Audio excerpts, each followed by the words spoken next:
Hi, I'm Kyle. I'm Josh. This is Two Guys, One Car. Welcome to our car. Dude, it starts with Two Guys, One Car. That's the name. It should start It's with welcome the to our car. name. No, but it has to start with Two Guys, One Car because that's the name of the thing. Just get in the back seat. Right along with us.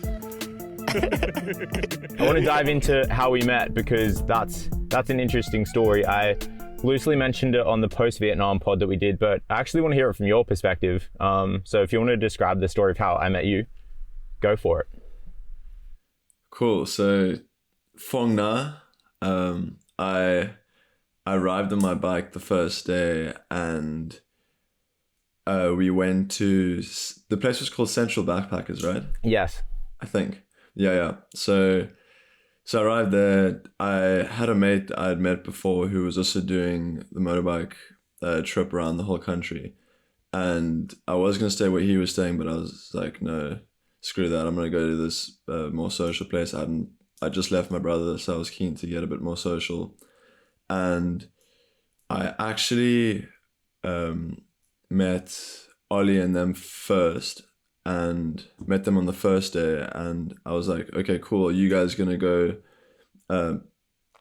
ride your bikes to the caves and whatever? And then I was like, okay, cool, maybe I'll join you. But then as it goes, you meet people who are staying in your room, and you become, I don't know, you form this like a closer bond with the people who you sleep in the same room with or whatever, like initially, especially if you're solo traveling. So I ended up going with the other guys, and then we were going to our first cave. I think it was called Paradise Cave, and we actually drove past you guys. And I think one of you guys' wheels had, or one of your bikes had broken down. I can't remember why, but I just remember riding past you. I was like, didn't you guys leave like 2 hours before us?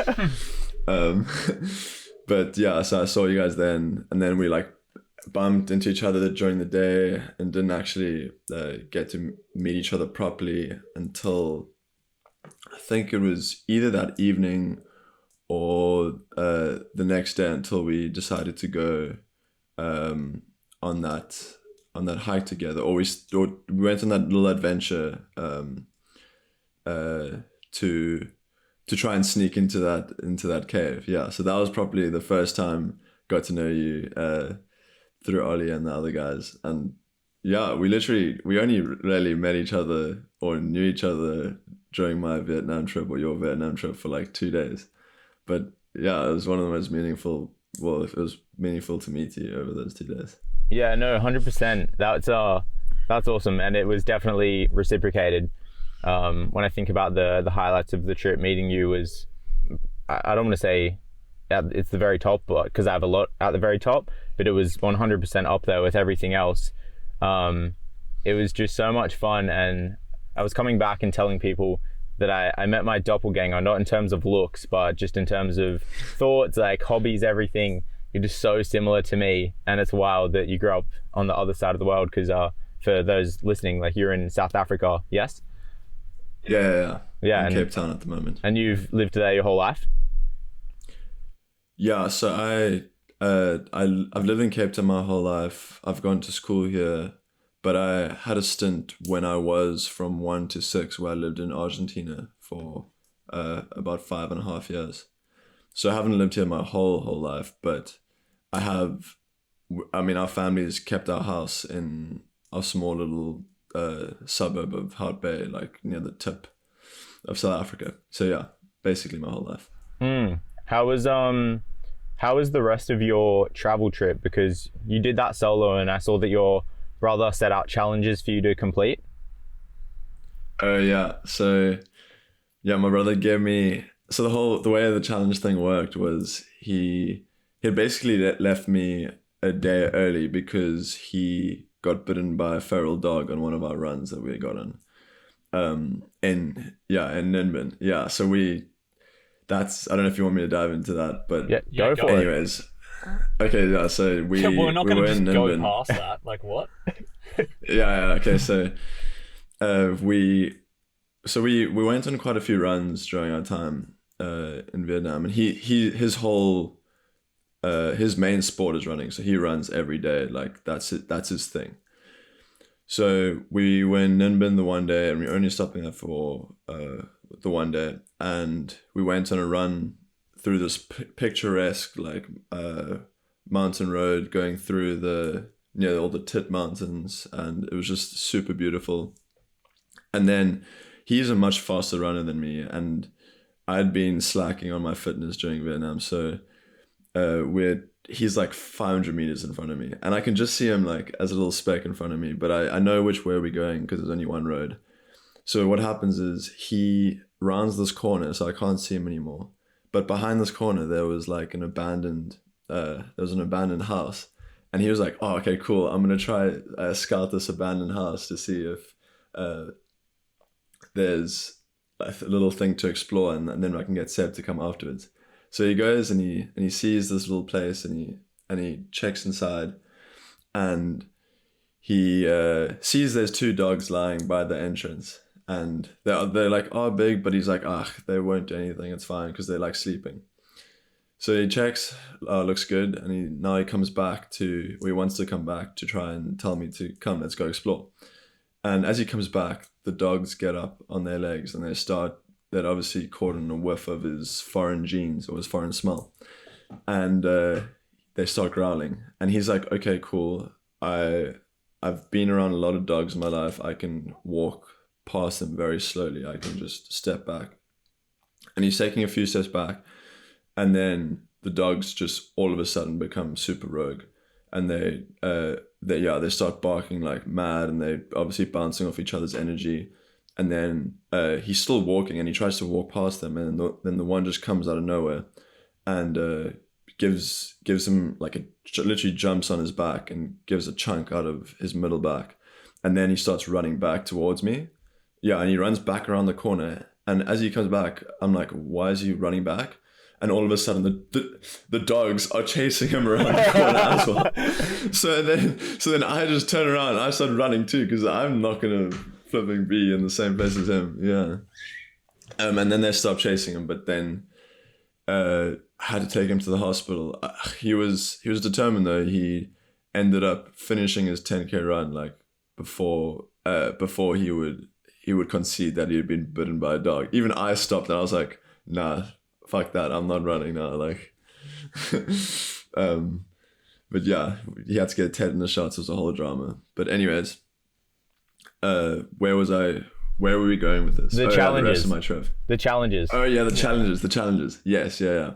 So actually in Phong Nha, one of the challenges was to run a 15K run, which that was one of the most beautiful ones I did. I don't know, like, do you know what Phong Nha looks like, the place where we met? It's middle Vietnam, surrounded by most beautiful mountains. Obviously the north is a lot more picturesque or a lot more exquisite, but I really loved the Phong Nha area. And so yeah, that was where I did that challenge. And then he basically gave me like 60 points, and each one was like 5 points or 10 points. One of them was because I also bought a suit. There's this famous place called Hoi An where you buy suits. Ended up buying a suit. So he was like, "Okay, cool. You have to go out in your suit one night, or you have to do karaoke in your suit one night for another points." What are some other ones? There was some eating ones. One was like, yes, I had to eat. One of them was to eat a whole durian or jackfruit. I ended up doing both because like on one of the riding days, you just stop on the side of the road and there's these stalls like lined up next to each other. There's like 30 in a row, and they're all selling the same thing, by the way. So it's literally like copy paste, and by the 15th stall, you're like, "Okay, shit, now I gotta stop. So you will stop, and then ended up eating a whole jackfruit, a whole durian. I don't know if you know what a durian tastes like. No. Have you? It's like it's a prickly fruit on the outside, and then what they do is they cut it in half, and then they cut it into pieces, and it smells like if you had to mix rotten flesh and like onions together. That's what it smells like. So it smells disgusting. But so I had it 3 times over my stay in Asia, and the first time was in Cambodia. This guy gave it to me, and the first time you taste it, it tastes horrible because you're eating with your smell. But the second time, you start to develop you get used to the texture, and the texture is like a mango-y kind of thing, and it starts to be like a mango. You realize that it's super creamy, super mango-y, and the taste you start to get used to it. So by the third time I had it, I loved it, and it's super super sweet, super rich, super creamy. It's like a dessert. It's why it's like the most popular or the most beloved fruit of Asia. Like it's even in Cambodia, there's this town called Kampot where they have a big statue of a durian in the middle of their town. Trippiest thing ever. But anyways, yeah. So that was one of eating. That was one of them. Also ate like scorpions, and you eat weird food while you're around, and that got a bit of points. And one of the coolest ones was actually going for a night out in my suit, because I thought that as I started the challenges, I thought that I was starting to kind of like push them and go out of my way to do them, and I started to feel like it wasn't as authentic anymore. So I hadn't actually done the suit one, and I hadn't done the karaoke one yet. But I ended up staying like another 2 weeks. I went to Thailand just for 2 weeks just to use up all the money I had. And I had told my brother, I was like, okay, Nick, I'm not going to finish these challenges. Like, thanks for doing them, but I'm not finding them as authentic as I want to find them anymore. I want to just, I want to go with the flow of what happens to me, you know? So I ended up telling him that, and he was like, "Oh, okay, no worries, dude. You've done a lot, and it's all good." But then, as it happens, like the next day, I find myself in a backpackers in Bangkok, and I meet this photographer. His name's Sean, and he's like, "Dude, I'm going to a skyscraper to look at a view of Bangkok," and I'm like, okay, skyscraper, sky bar, that's fancy place. I can wear my suit there. Okay, Yeah. cool. I don't actually have to go out a night out or party or whatever, because like that's a bit kish or cliche. Like you're the only one wearing a suit. It's not going to be like authentic. But if I go to a sky bar, like that'll be the vibe of it. So ended up going to the sky bar with this guy Sean. He's like a photographer type of guy. Ended up taking some cool pictures as well, some cool edits with that, and had a really good time like doing that. And then after that, ended up actually going out in Bangkok in the suit. Like I just wore the suit out, but it was like such a good time. And and it's because I didn't force it, like because before I'd felt as if I was trying to like get these challenges to be forced, but I actually ended up completing everything on the list. That's so awesome. Yeah, and I thought I wasn't, but then as soon as I said like, okay, it doesn't matter if I finish everything, things just started popping up, opportunities started popping up to make it happen. So what was the intention? Was the intention from your brother to make it more, like, why did he do the challenges? Is it to make your experience more like off the cuff, more spontaneous? Like, is that the goal he has in doing that? So I guess it's a little bit paradoxical because we want to make these experiences super spontaneous, but here he is making a list of challenges of course, that you have to do, you know what I mean? But then in turn, to be fair, you've now made them spontaneous because, like you were saying, you actually just binned them and went, I'm not going to do them. And then they actually became more spontaneous. Is like that night at the Sky Bar, that became a thing. And you go, I can wear the suit. Yeah, exactly. But so the reason we kind of do these little things with each other was, I guess, it's getting over the initial inertia to get out of your comfort zone. Like our intention for our our road trip around Vietnam was to get deeply ingrained within like the local culture, and not necessarily to follow like the backpack trail and meet other foreigners, which is a great aspect of it and a really cool part of the trip. But we wanted to explore and have as many like uncomfortable experiences with locals, like just learning as much about the Vietnamese culture in and of itself. And also we just find it funny, like when you can go in these like a weird place. First of all, you're like, where am I? This is completely different to my culture. And on top of that, like having an excuse to do the craziest things means that you're just gonna pile these experiences on and just completely like absorb the energy and like the culture a lot more. So yeah, I think that's the reason. And yeah, we love, like, it's also a way that we keep in touch, I guess. We give each other our reviews and tell each other about the weird experiences, because like, yeah, it's just more entertaining that way, I guess. For sure. It gives a bit more intent to the travel. I think when people are in new experiences, new situations, quite often they'll resort back to their comfort zone. But prior to being in that new environment, you set yourself these challenges, these things to purposefully grow you and allow you to seek that discomfort. And when it's there in front of you, it's like, okay, I can do this. And as you said, it has to be that genuine driving factor for you to actually go and do it and enjoy it. When you just feel like you're crossing something off a list, you're not going to get the enjoyment out of doing the activity. And it's beautiful that you have the self-awareness to recognize when it's genuine and when it's not. And for you, like, just saying, no, I'm not going to do it. And then later it finds its own way to you, which is beautiful. Yeah, that was a very weird thing to go through, because at first I was very intent on like, okay, there's all these challenges, I need to get all the points, I need to tick it off so I can like tell Nick or my brother or show that I've done all the things. But then I had to be realistic and be like, no, this is not me having my journey.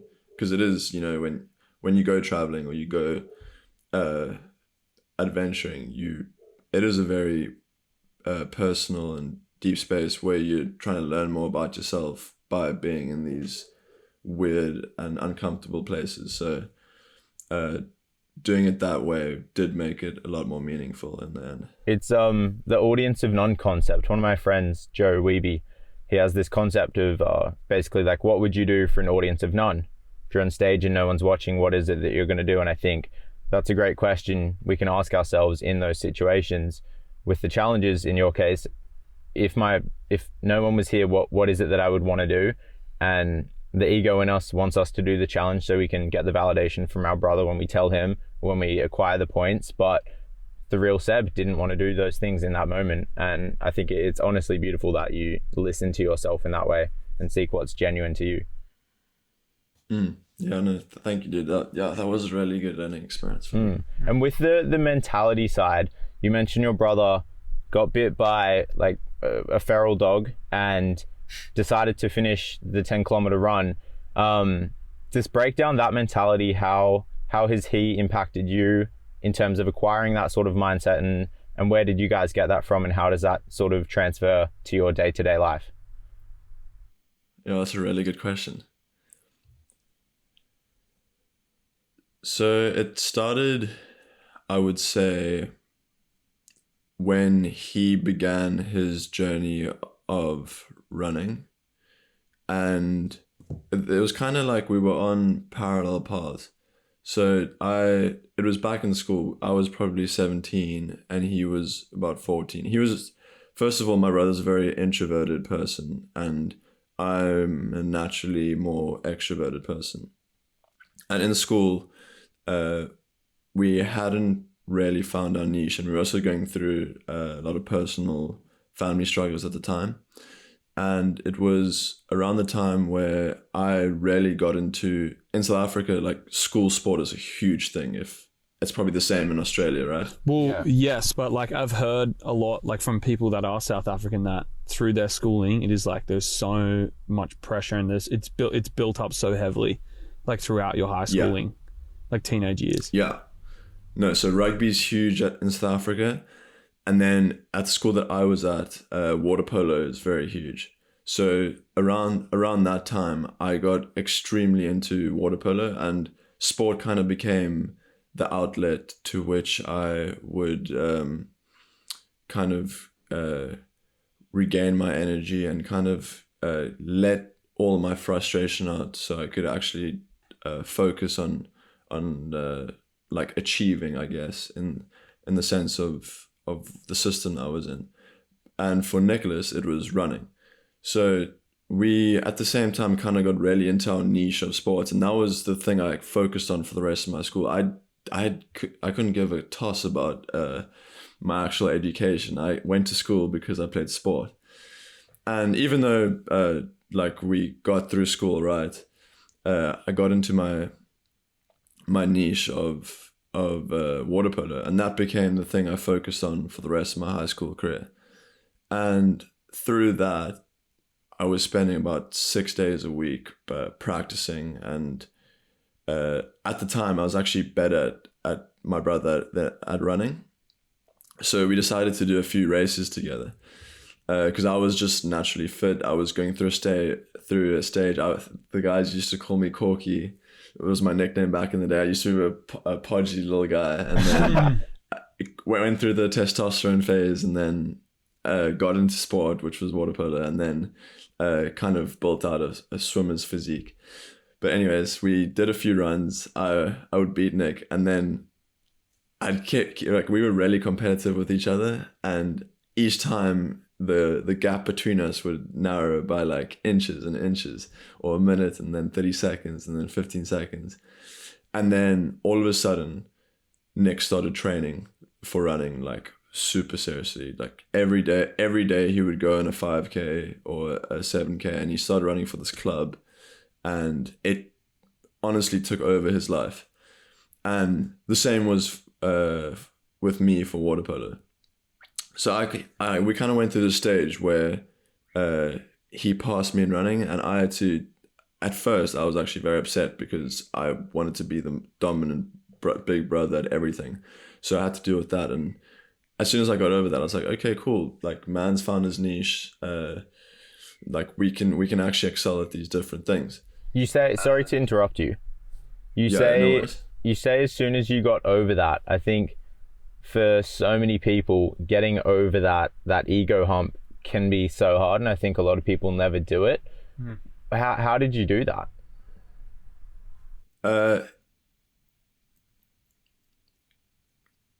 It's a good question. Getting over the ego hump with competitiveness in general, it was always about ego for me. I wanted to beat you because I wanted, firstly, to know that I was the best in the room, or I could be validated by everyone around me. Like, it was all ego driven. And then I guess you go through these you go through these experiences in life where you find out that, or you go through these experiences in life where you're humbled in one sense or another. So for me, my perspective shifted. Okay, well, we're gonna go deep, if that's cool. I love that, dude. Okay. So yeah, around 2017, my father passed away, and it was from cancer, and it took about 6 months, and that was probably the most transformative period of my life in terms of personal growth and just the perspective shift that happened for me.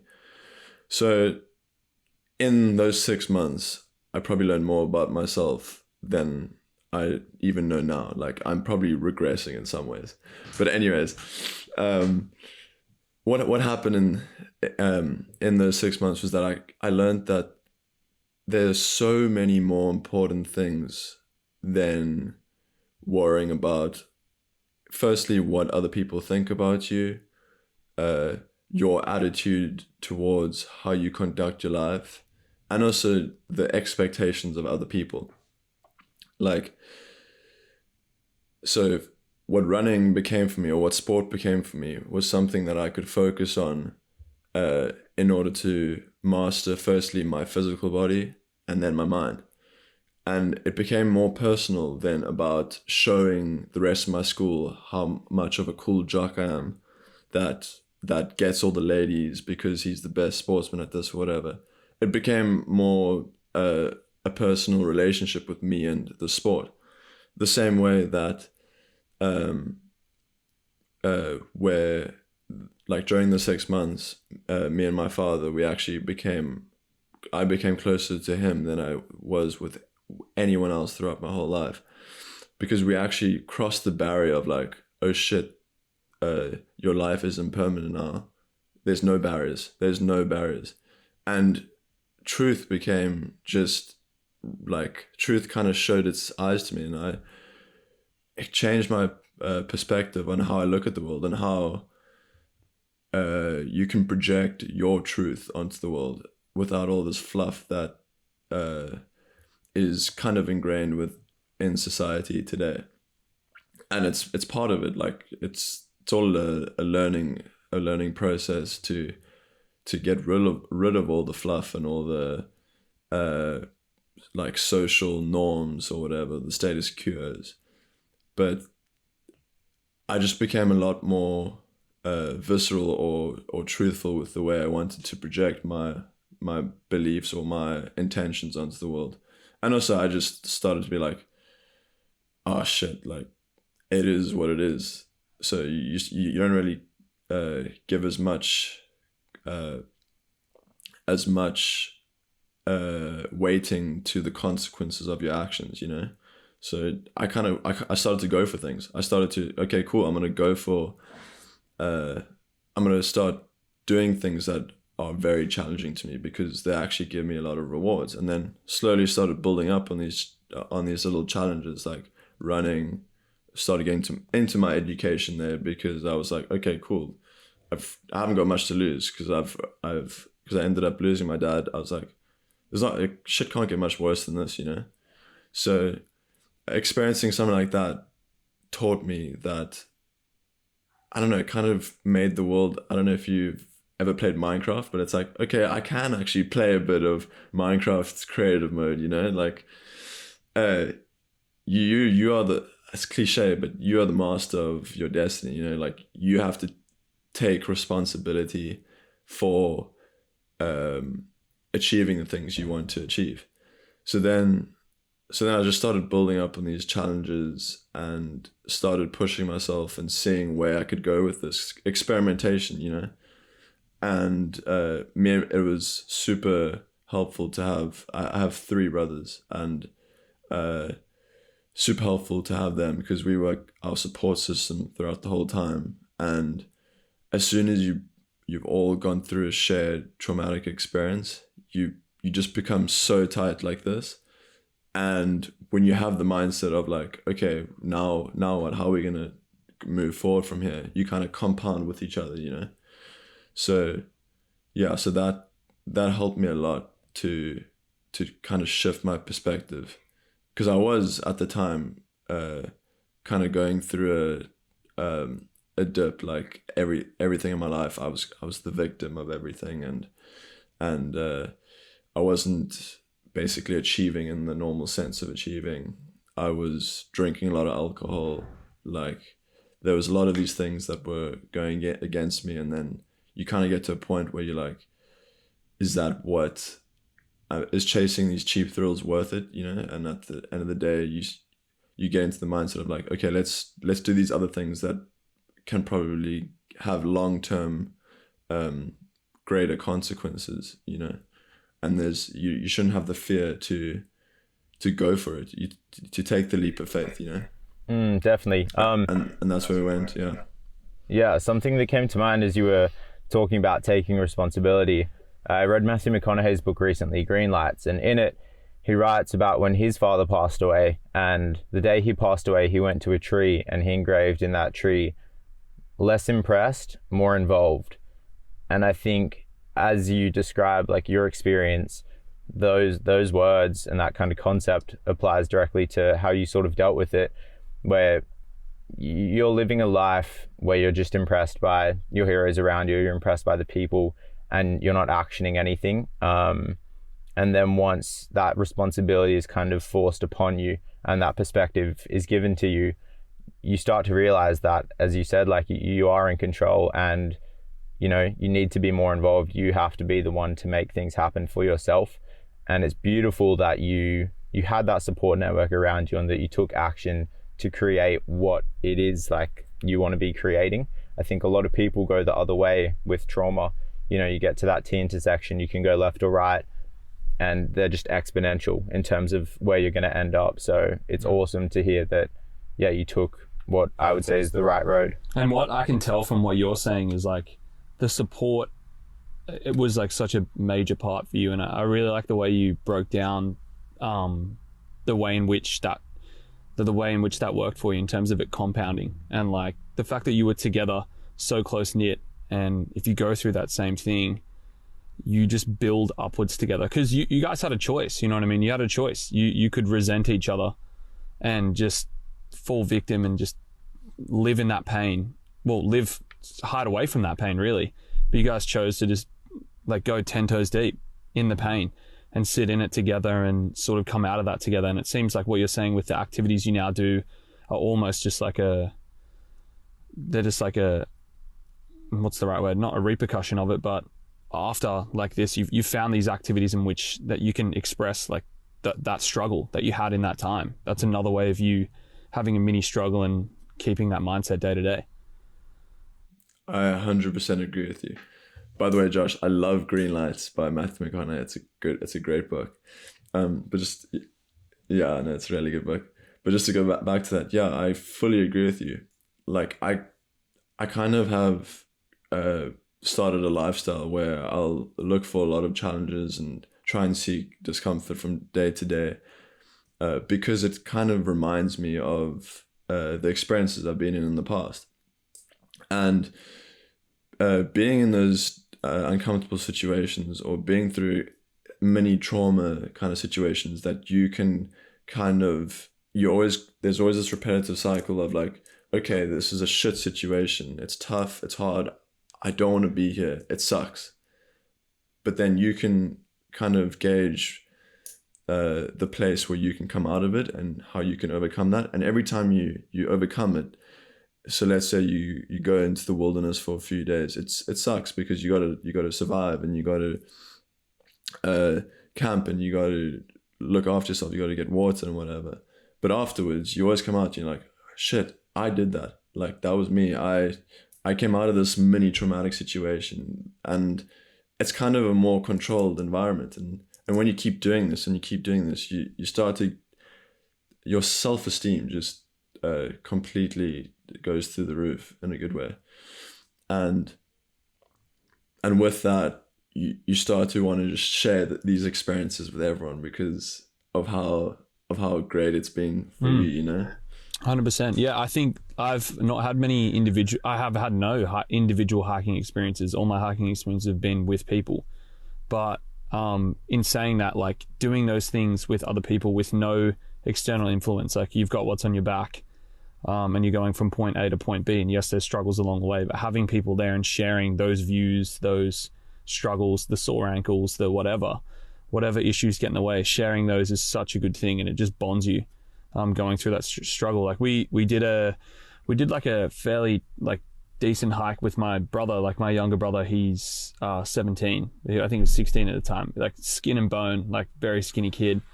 But he loves all that sort of stuff. Was like, yeah, I'll come on a hike with you. Like, he bought all the gear and like went out with me and Josh. And we had done a trail, and the back end of it was closed, so we walked back the next day, and we'd walked, I don't know how far, but a lot for him.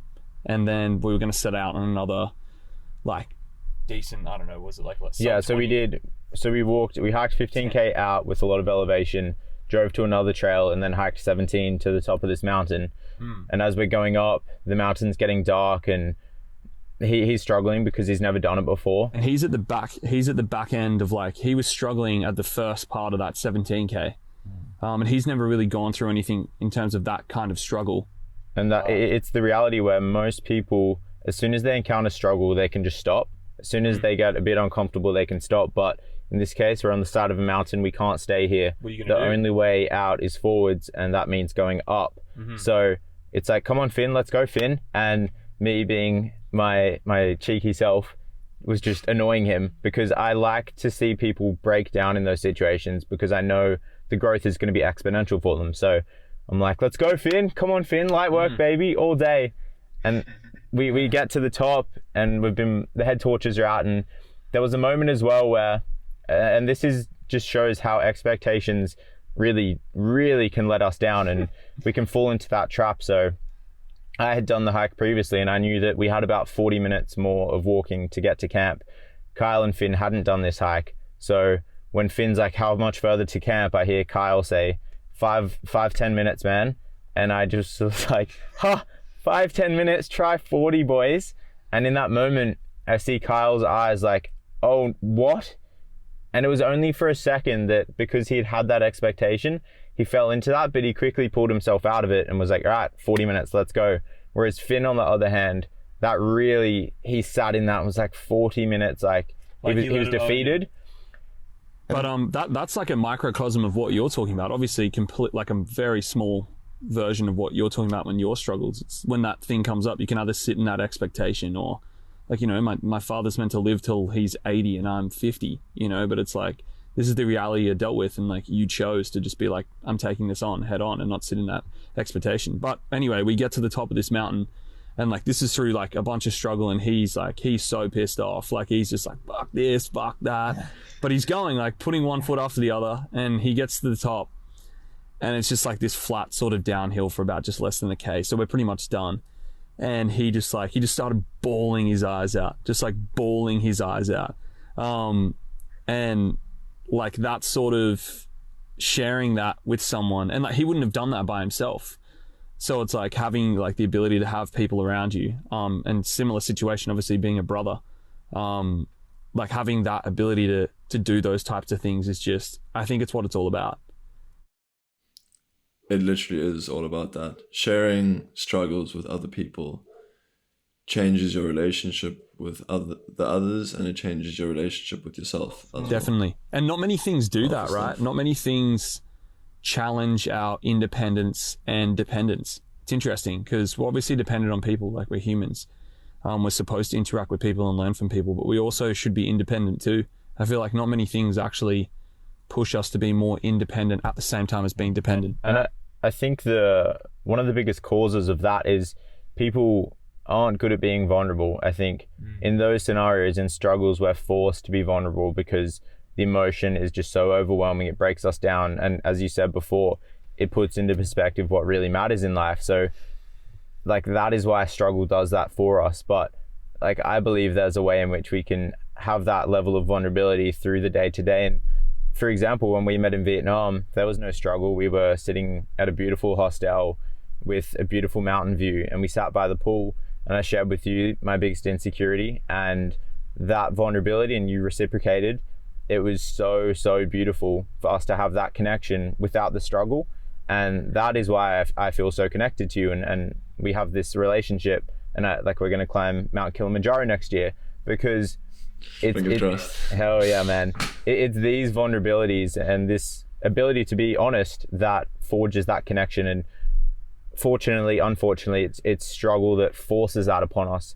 But when it comes to us choosing to be vulnerable, a lot of people are afraid.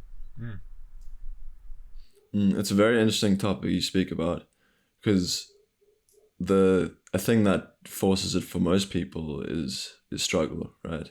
Like the vulnerability side. And this is something that I've been questioning a lot, is how do we create these platforms and spaces for people to be more vulnerable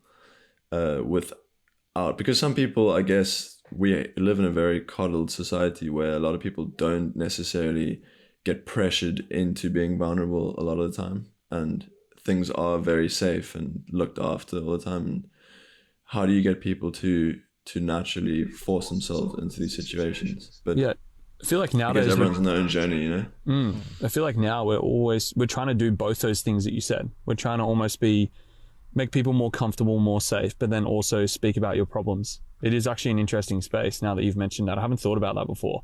We're trying to we're trying to make people feel, literally just more comfortable in their day-to-day living. That's all we try to do, be more innovative in whatever form it may be. But then at the same time, we're now trying to get people to be more vulnerable because we've realized over time, like, that's progress.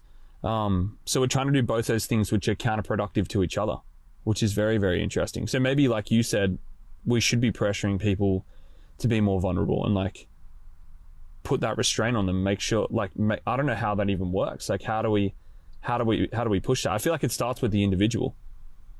Yeah, and also the cool thing is these small little challenges that we set for each other and our friends every day. I kind of like, even the challenges that my brother set me for in Vietnam, to go and do some of the things I had to get just a small bit out of my comfort zone. And as soon as you start to get a feel for what getting out of your comfort zone is like, then you start to be more vulnerable and start to be like, okay, I can do this, and then you just start leveling up. And I guess if you probably do it that way, it could be like, you could probably learn exponentially, or it could probably do that thing of compounding when you are naturally a closed person. So opening you up layer by layer, Definitely. And I think one of the most important ways of achieving that is by staying in your own lane. You said before, everyone's on their own journey, and that's 100% true. The best thing we can do is focus on being us, focus on bettering ourselves daily.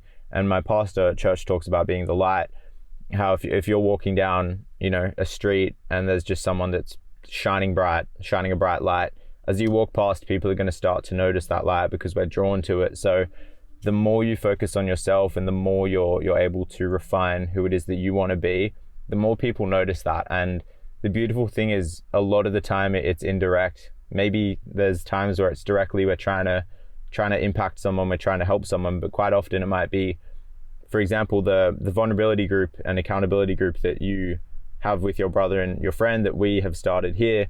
Maybe we're in a park one day talking, somebody walks past and sees what we're doing or overhears us, and that impacts them. I think there's much more indirect impact that we don't see that goes on in the world. So it really is just about focusing on yourself and staying in your lane. I wanted to ask, how's the accountability group going for you guys? It's great, man. So we've met once. We're meeting again. I believe it's in 3 days. One of my friends is in Europe who's in the group, and we want him to be there. So we might wait till he's back, which is a week or so. But yeah, we're just going off a monthly basis, and it was so beautiful because it's very rare that when friends get together that you're that intentional with wanting to talk about those things. Quite often it's just jibber jabber and trash talk. But to sit there and everyone has a chance to voice their struggles and where they want to be held accountable and where their slip-ups are in life was so beautiful to witness, and just how receptive everyone in the group was. Every single person there listened in depth. Every single person, you could just feel the love within the group. There was so much investment across like the whole group. Everyone was invested in their own, what they wanted to improve, but equally as invested in every single other person who was speaking. And like, as I was speaking, I felt like I was just almost offloading my problems to them because they were going to help me sort it out. I didn't even need to think about it. It was almost like I would just say something and then they would just give me the answer because they would corroborate together and then give it all back to me. It felt so seamless.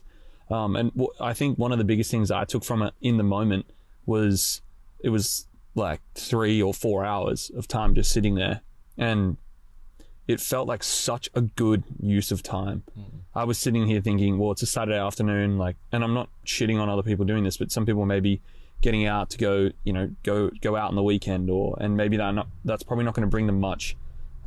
They could be doing so much with their Saturday afternoon. Most people have weekends off, and it's just like sitting there in a park Saturday afternoon, beautiful afternoon, with 5 or 6 of my mates that I absolutely love, and helping them, because it felt really good because it was one of you and like 5 other people, so you were helping 5 others and they were helping you, so it felt very selfless, the whole experience, because to 5 people you've helped, you're getting helped. So That was also interesting too. But the week after that was so sick. It just cleared all the like what you, to speak of how you said it, the fluff. It just cleared everything, all the BS, and it was just so tunnel vision. Okay, this is what I need to do, because I've set the accountability with my brothers, and they're holding me accountable to that in a month. And yes, there's that healthy pressure, but it helped me realize, okay, this is what you want. And you have other people who are also clear, or they know what you want as well. So it's 100%. It's very clear. It creates a clear message for you. And it can be very therapeutic in a way. And I wouldn't say I would recommend it as a substitute for therapy in any way. Like, it's not going to solve your deep little issues. But the main purpose of it, at least for me, is just broadening my social connections with my friends and community, and then the accountability for the goals that you set in the short term or long term or whatever it may be. And it really is, as we speak before, it's another way to create that healthy pressure to be vulnerable, because it's okay, guys, we're going to be purposeful to meet up, to try and help each other achieve the things we want to achieve, and focus on areas that we want to focus on. And the only way we can do that is by being vulnerable, being honest, and telling each other these things. So it's little things like that practically that we can implement in our lives day to day that help us to be vulnerable and help us to seek that struggle. No, dude, that's really cool. Glad to hear it's going well. I'm keen to see what happens out of it in the future. Yeah, it'll be good to do the second one, because we've already done the first one, and then we come back sharing now what we did do and what we didn't do, and then working forward from there. And it'll be cool to see different stories. The people may be at different levels of, maybe they did really well, maybe they did a sound job, they exceeded, or maybe they did an underwhelming job. And it'd be cool to see the group react to that and pull the people up, or like if someone's doing well, pull them up, and then maybe next month that person's down and the person who was down is up. So it's like pulling each other up and keeping everyone going. Like you said, compounding. I love that way of looking at it, like compounding each other. That's so great. How long have you guys done that for? So we did it actually in 2021 for the whole year. We did it, I don't know, it was an idea between me and my one friend. And there were only 5 of us in the group. And we met also, we met every 2 weeks in the beginning, and then it became a month. And then we actually decided to take a break this year, because I went traveling and we were working.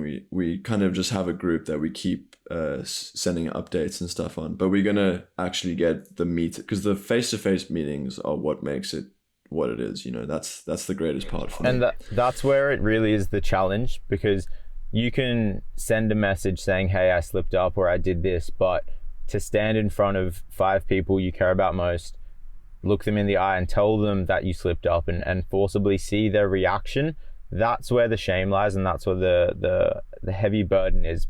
And that's what you want to be feeling, because you've told yourself, you've told your friends you don't want to do this thing, you've gone and done it, and the weight associated with telling them in person is going to be far greater than sending a message. So the face-to-face is just, there's no substitute for it, really.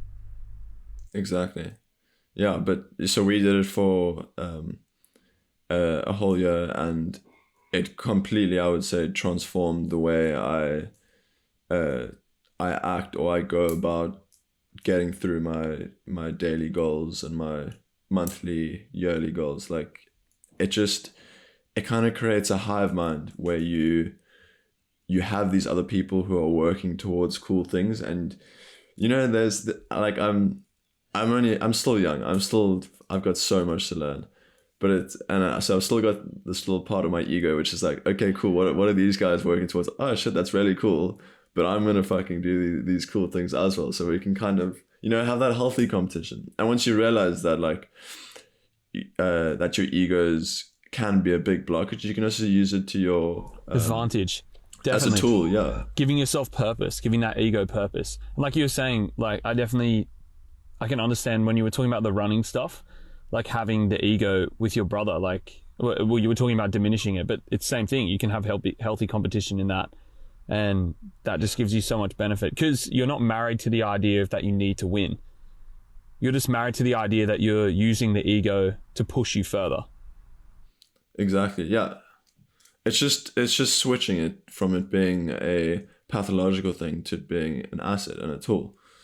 And once you do that, like I'll admit I have a huge ego, but it's because I have a good relationship with it now, compared to when I was ashamed back in the day when I had a big ego, but it felt like it was this thing that brought me down, or it made people dislike me because you become arrogant or you become against other people instead of trying to create the hive that we all bring each other up together, you know? Yeah, there's I was listening to a podcast the other day with James Smith on Diary of a CEO, and he was talking about how he can look at his friends' achievements, and rather than look at it from the competition side of like, oh, I want to make more money than him, I want to get more views than him, whatever it is, it's, wow, the fact he's achieved that has now inspired me to go and achieve more.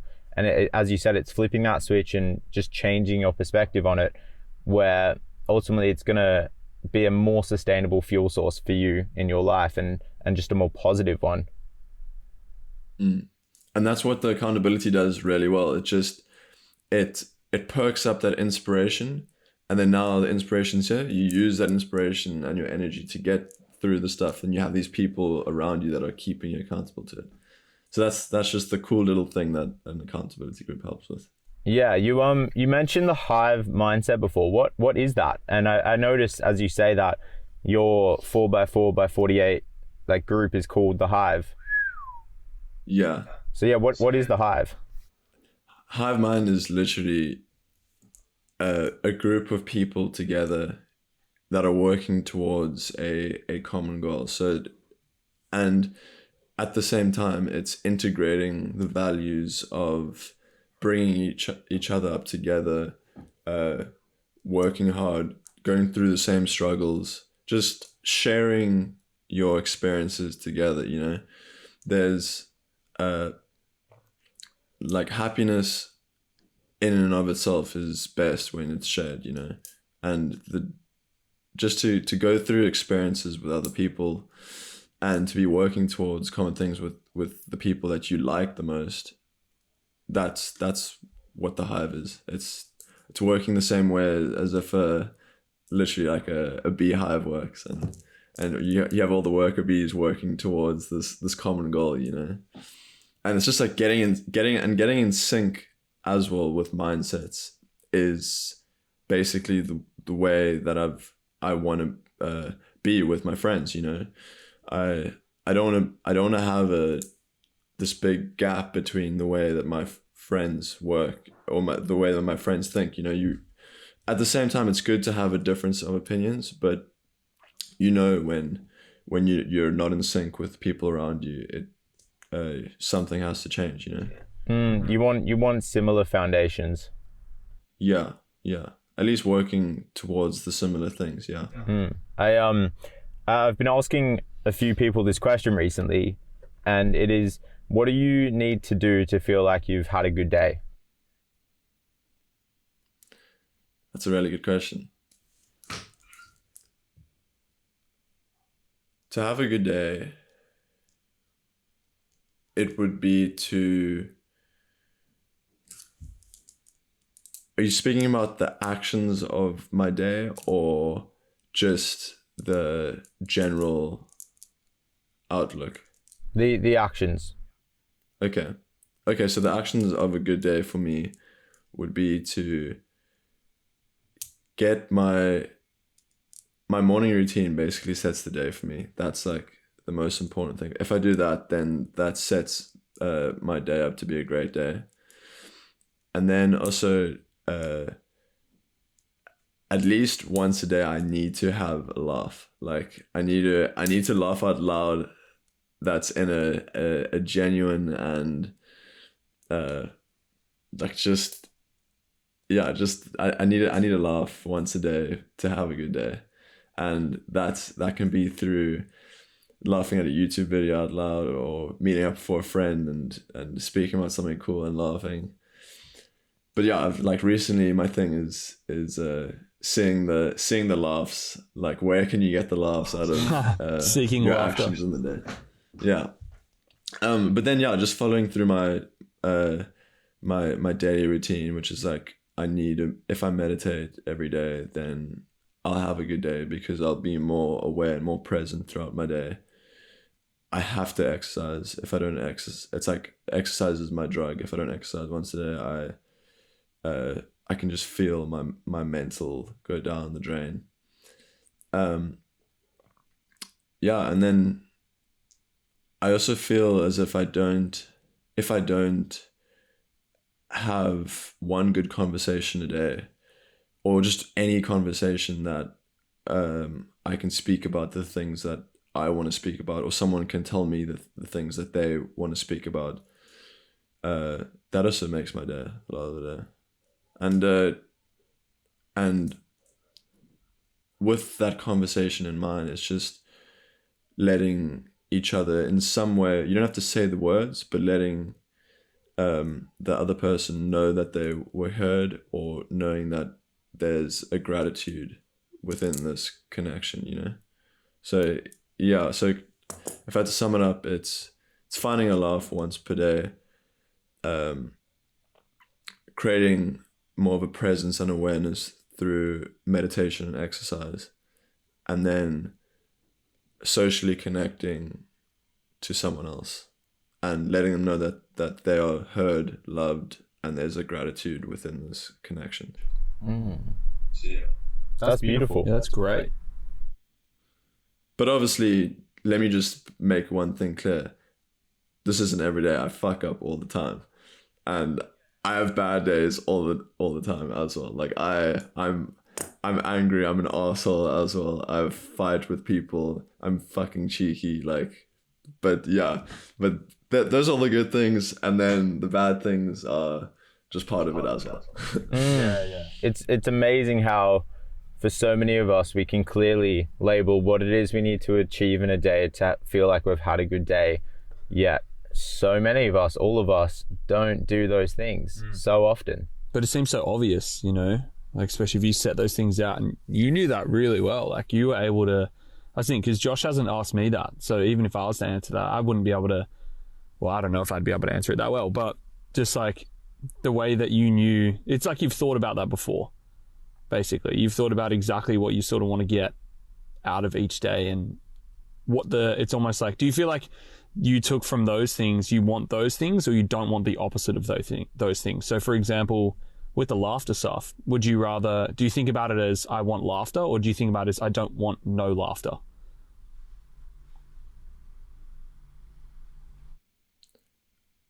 I kind of would think about it more from a way of how my body, or how I naturally, so like if you have to call me a robot, what are the things I do every day that I have to do without thinking, like once again to routine, and how is my general happiness every day? What do I have to do to prevent like a natural chaos from occurring within my mind, you know? So yeah, I would say it's definitely the thing of preventing the downsides. It's definitely trying to, because naturally, if it's about keeping me above board, yeah, if I'm not trying to keep me, it's getting over that inertia to stop myself from sinking, you know? And yeah, it's like we have the two motivators in life, like the motivator of moving away from pain and towards pleasure, and the moving away from pain is the stronger motivator in life. So it makes sense why that is your answer, of avoiding that, moving towards the pleasure. Yeah, no, I would say it's definitely that. What do the mountains do for you? I've seen a lot of photos you've posted recently with the 4x4x48, and to clarify for anyone, that is a challenge that David Goggins created where basically you run 4 miles every 4 hours for 48 hours, and you and your friends, how many years have you done that for? So we began it 3 years ago. So this is going to be the third rendition of it. My brother actually, he began the 4x4 challenges. Yeah. So he's obsessed with David Goggins, by the way. Like, he loves David Goggins. I love David Goggins. I love his book and his audiobook. But there's some things you agree with, some things you don't agree with. But yeah, he started it 3 years ago, and he's been doing it every year since then. So this is the third rendition of 4x4x48. Yeah, so you've posted a lot of photos of mountains around your place, and I'm honestly amazed as to how beautiful it is there. I never knew that, but like for me, I know my why in the mountains and what the mountains do for me, but what is being in the mountains like for you? What does running through the mountains feel like for you? First of all, I just want to give a shout out to the girl running our social media. It's my friend's girlfriend. So she took all of those photos around the mountains. Thank you, Ella. But yeah, that is the mountains around Cape Town. So what I would say the mountains do for me, the mountains are just a place that you can escape the everyday grind and hustle and all the, I wouldn't even say negative interactions, but all the shit that you're dealing with in your life. The mountains just provide a safe place for you to go and release it all and just be fully yourself, I would say. So every time I go for a run in the mountains, I'm like running through this valley or whatever, I'll make sure I give a howl, release all my anger throughout the day, all the tension I've been building up behind the desk. But it's just a place where I can feel safe and I can experience more, because there's a lot more stimulating things in the mountains that are more natural.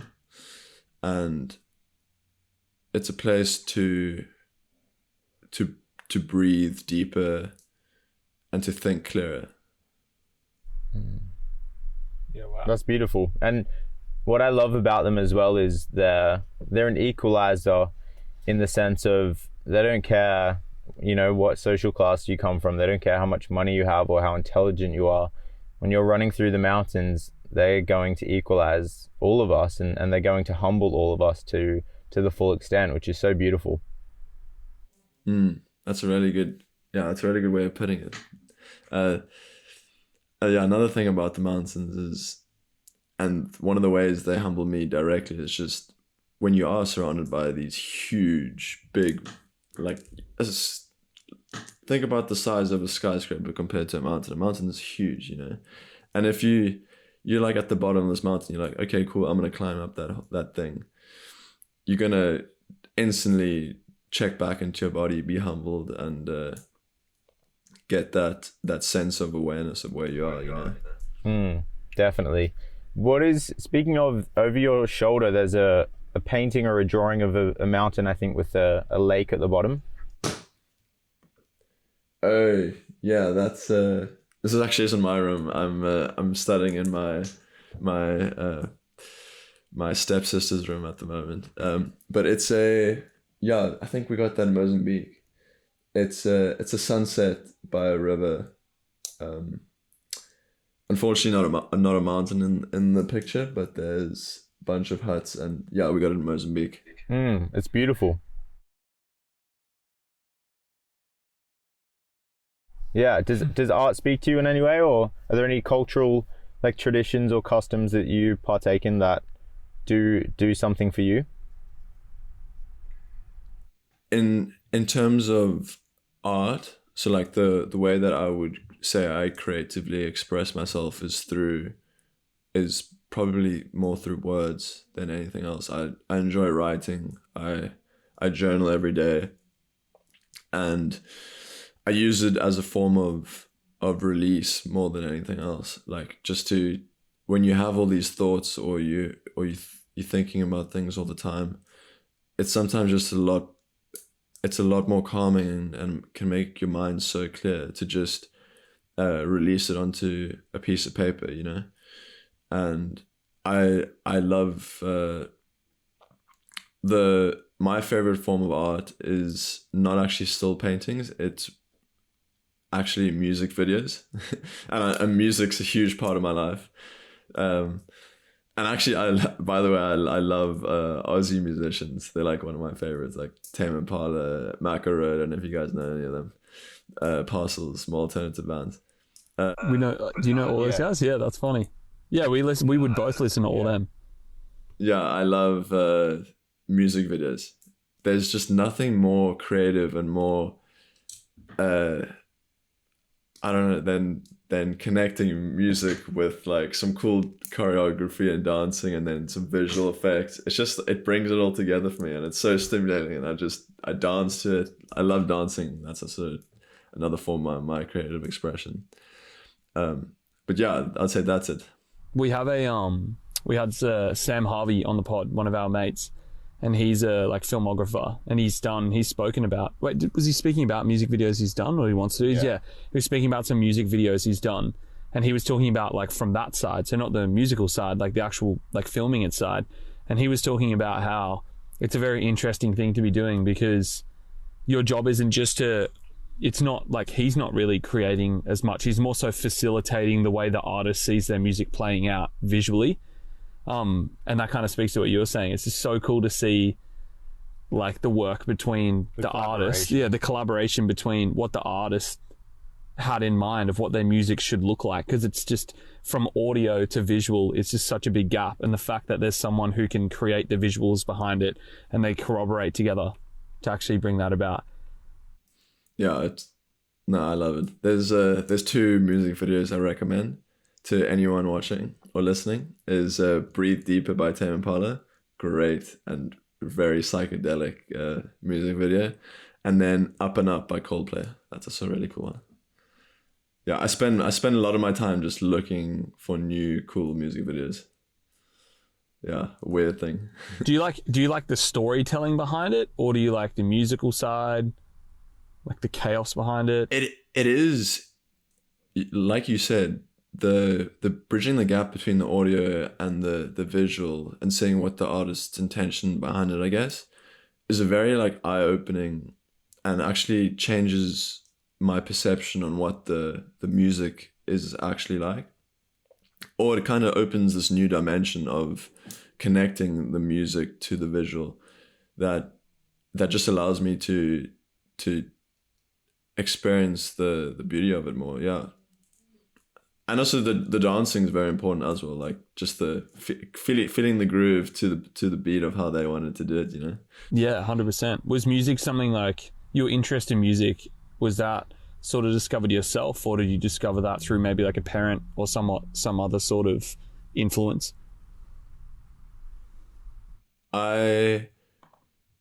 Music's like a huge part of my life. I unfortunately don't play an instrument at the moment, but I played the trombone for about 9 years.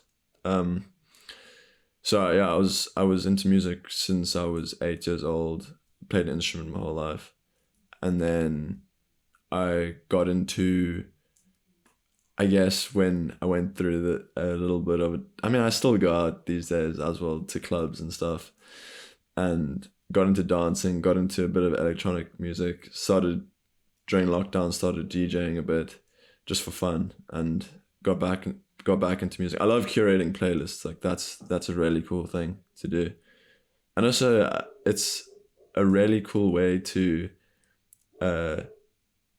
again, coming back to what we were speaking about earlier, share experiences. So what me and my brother do, we have a song for each phase of like an adventure that we go through. So we'll play we'll find a cool song and we'll play it the whole time while we're on that adventure. And then by the time we come home, if we hear that song again, we're like, we know what we're speaking about. Dude, literally. This is so funny that you say that. Like, all of 2 days ago, I was telling Kyle that we're going on a trip in 3 weeks. I don't know if I mentioned it to you, but we're making a documentary for mental health. Oh, yes. driving to the middle of Australia, and I said to Kyle, we need to find an album that neither of us have ever listened to, and we're going to listen to it on repeat for the trip, so that way we have this like memory switch, so that when we listen to it years down or months down, we hear this music and it takes us back to the place that we were. You know, we feel the wind, we smell the smell that we were smelling, we feel the emotions that we were feeling. I think music is a beautiful way to really cement that, and I did that in Vietnam when Pat and I rode the high van pass. I listened to November Air by Zach Bryan on repeat for, I think it was a 6-7 hour motorbike ride, and I just listened to it on repeat for that entire time, and I haven't listened to it since, and I don't want to. I want to listen to it naturally. Again, it's not forcing it, it's letting it be genuine. There will be a time where I do listen to it and it will take me back to that place. But yeah, it's funny that you mentioned that, because he literally said and how you worded it is exactly how he worded it. Like the same thing. He's like, I want to do it this. So it's like we look back and go, like, remember that time? And because we're going out there to film the doco for like 3 days, the travel out there from here to Uluru, but then we're taking like 10 or so days to ourselves, like just us two, to do more stuff for this, for the 2G1C, and like that's a long time. So we need to pick. And now on the spot, like, do you have an album that you would suggest? Like, what's an album you would tell someone to listen to? It depends. I think it's deeply personal. I can give you some artists of which to choose from. Well, I mean, at the moment, I'm going through a bit of a psychedelic rock type of phase. I'm listening to a lot of Tame Impala, Pink Floyd. But I don't know. I don't really try and pick a song before. I kind of just I hear a cool song and then I'm like, okay, cool. I like the song, and then I do this thing where I overplay it. Like I annoyingly overplay it for like 3 days. And I'm like, okay, cool. Got to show everyone the song now, and then by the end you just know all the words, or you know the beat, or it's just, and then then you get going. But yeah, I'll have to come back to you on the specific. Yeah. Well, let us know, because we need to pick an album. So like if you had any suggestions that you know and we don't know those albums. Okay, wait. Hold on a second.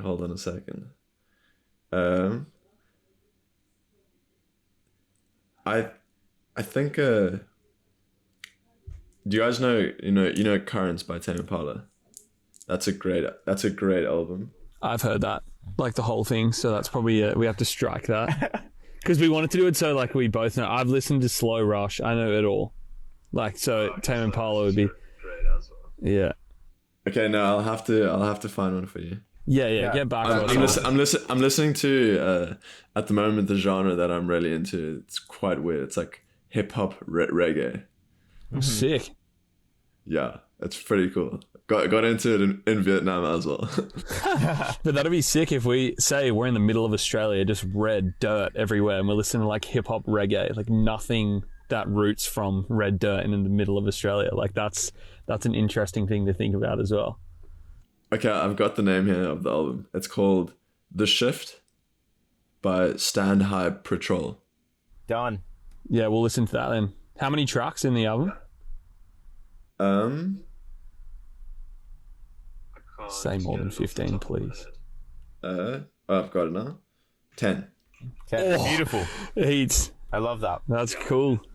Yeah, I'm excited. I think, and again, a lot of people may feel that, like it's super uncomfortable. Why would you want to do that? It's such a chore. But something we spoke about in Vietnam was the ability to surrender to situations where break free of the norm of like constantly get new stimulus from different music, and as soon as you get bored, change it up. But there is something powerful about being able to surrender to something, and in this case, listening to the same 10 songs for 10 days over, like straight on repeat.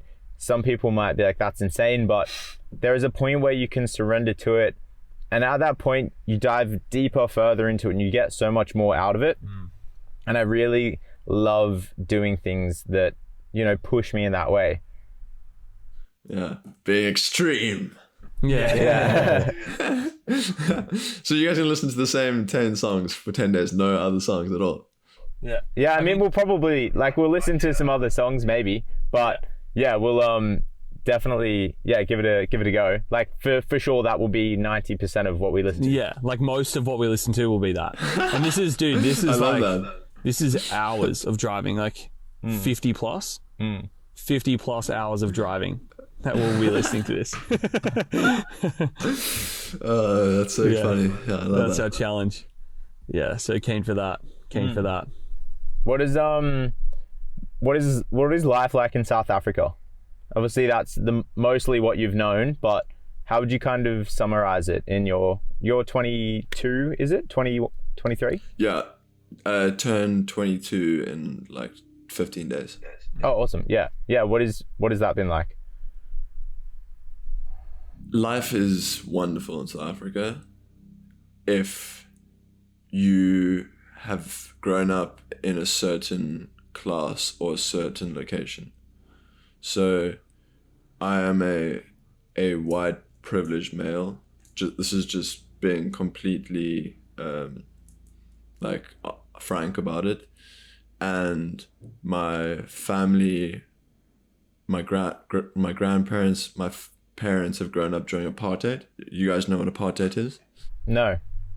Apartheid was the regime by the Afrikaans government. I don't know what year it was started in, but it ended in 1995, where black people were highly discriminated against. It was baked into the law of land ownership segregation. They couldn't even go shopping in the same places. Everything was separated. They couldn't go to the same bathrooms. They couldn't work the same jobs. There was a different education system for the black people that basically kept them uneducated. And it's basically created this whole fuck up that still runs very deep today, where there's a big disparity between the rich or the high class and the poor, you know? So there's this economic indicator I recommend you check out called the Gini coefficient. Have you guys heard of that? Yeah. No, I haven't. Yeah. Maybe just a quick summary. It's like basically measures the disparity between wealth between a population or a country. And South Africa is ranked number 1 in the world of the difference between the rich and the poor. Yeah. So it goes by like a point system, decimal point system. Hey, so like the higher, like the actual Gini coefficient is the stat. So it's like yours is what's the current Gini coefficient in South Africa? I don't have it off the top of my head, but I can get it for you in a second. And it's the difference between, it's like the difference of wealth between the last quintile, or it's like something like that. The last quintile and the top quintile of wealth. Yeah. Well, the distribution of wealth between. It's the distribution or the deviation of the distribution of income. Yeah. Or consumption among individuals or households within a country from a perfectly equal distribution. And South Africa's is 63.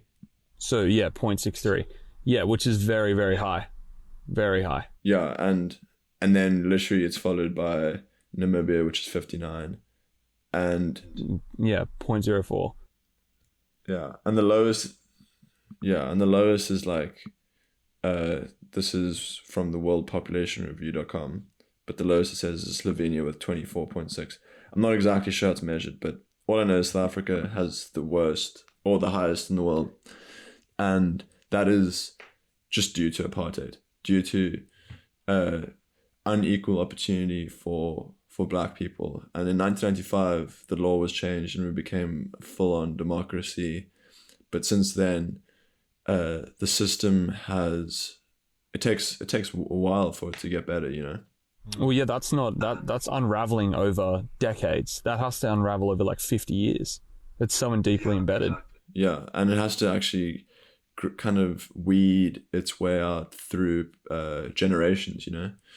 So for a privileged white male like myself, I've life is really nice because I live in the small little bubble of South Africa that like we have opportunity to a good education.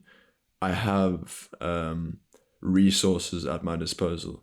I mean, probably not as much like opportunity for capitalistic tendencies, like living in the States, for example. You could, like, someone who was given the same opportunities to me could probably have more opportunities with the way that the system is run. But life is very nice within the small bubble that I live in. But for the other people that live in South Africa, life is I would say very tough, very tough. Like, there's, in Cape Town alone, we have many townships, which townships are basically like ghettos, but it's not like people live in town housing that's provided by the government, because, and this is quite a controversial thing to say, but since apartheid has ended, yes, there's more of a equilibrium or more equalness, but between the people, but the government system and how it works is way less efficient. So at the moment we have this thing called load shedding, which means that every day we have about 2 to 3 hours of no electricity at all, and this happens every day. Wow.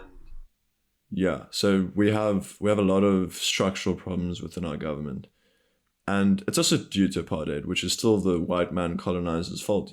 Like, he now all of a sudden after apartheid, all these uneducated people, or people who haven't had the history behind them or haven't been given the right tools and resources, are now all of a sudden in power, working with all the tax money, working with all these things.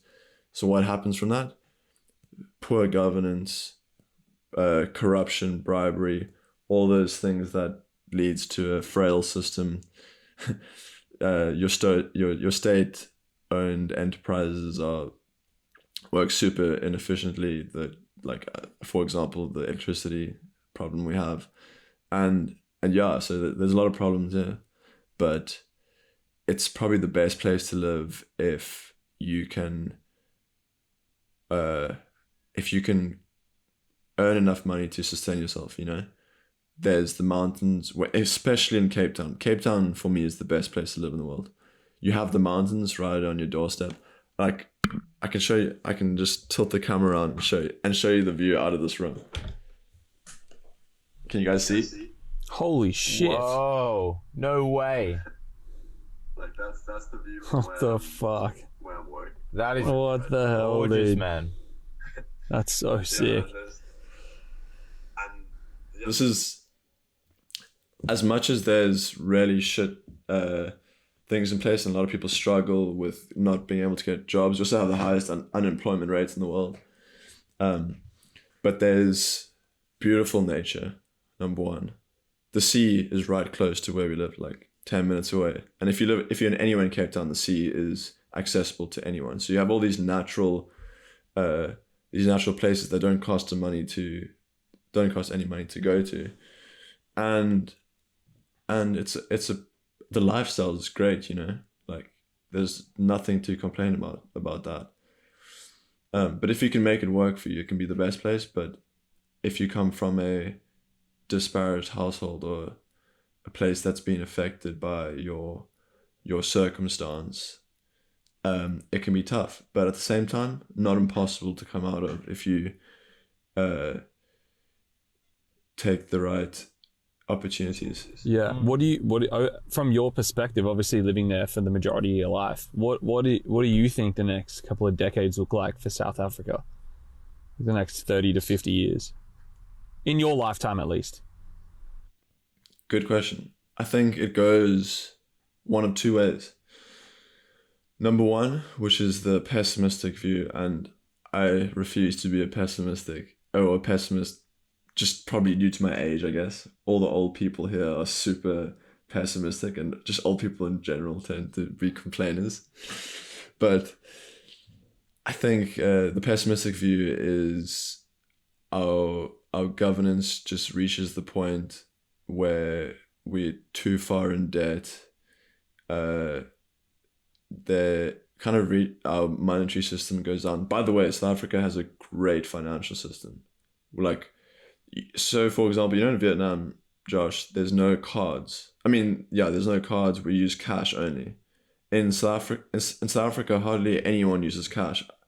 I mean, yeah, you still use cash, but a lot of our systems are paid by cards. There's vendors that have like these tap and these ATM systems, and our financial systems are very efficient.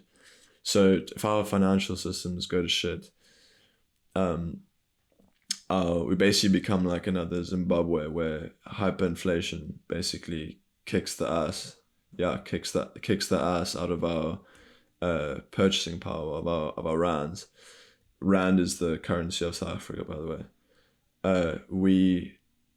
We won't be able to seek foreign investment, and then there won't be any jobs. And at the moment, we have the highest unemployment rate in the world. So my view, and this is where we come into the the more optimistic view, is that like it can't get much worse than this. We've just come off. Sorry, I'm speaking a bit fast because I get a little passionate about this. But we've just come off the back of Jacob Zuma being our president, which is he's in jail, or he was in jail now, our president. So we have a president who was in power until like 2018, 2017. And now he's incarcerated. Yeah, so he's got out of incarceration now and living in his home because of his money or whatever, his resources. But he got sentenced to jail for major corruption and bribery, and just doing a lot of illegal shit within the government. What sort of, do you know, like off the top of your head, what sort of like independent organizations govern that? So I feel like once you get to the point where, and this is so fresh, like in the last 20 or just over 20 years, was it called Partake? Apartheid, yeah. So you're saying what organizations govern? Yeah, what independent organizations get him for all that corruption? So in South Africa we have the government, and then we have the Constitutional Court and the High Court. We have the youngest constitution in the world. So our I think it's like this. You know how the states have their Bill of Rights? Like we have, our constitution is kind of like the laws that are above what any government can change. It is the strongest in the world. Like we have one of the greatest constitutions in the world, and also some of the most progressive laws in the world. Because it's so fresh. Yeah, it's fresh, exactly. So then we have this constitutional court that handles these kind of things, and that overrules what the government, or like the corrupt side of the government, does. But it's very messy and very tangled, so I never actually know what's going on. And I've also decided to like objectively kind of turn away from this just for a bit, because it just gets depressing when you're watching the news the whole time. The news just sells bad news. So it's interesting to know, but I'm not probably the best person to dive deep into this. I'm very unqualified. But yeah, we have a very strong constitution, which in theory works, and in theory does the best for what South Africa is, but at the same time riddled with the system's riddled with this corruption all around it, and I think education is the biggest problem, but that's a whole nother podcast. Has any part of you ever felt, and not that you should, but like understanding you a bit better, have you ever felt guilty for being a privileged white male, knowing that you didn't choose this lifestyle, yet you live amongst this really strong contrast of this privilege and then this extreme corruption and poverty? Like, Has any of you ever felt guilty for what you have and that imposter syndrome? I feel imposter syndrome every day. And I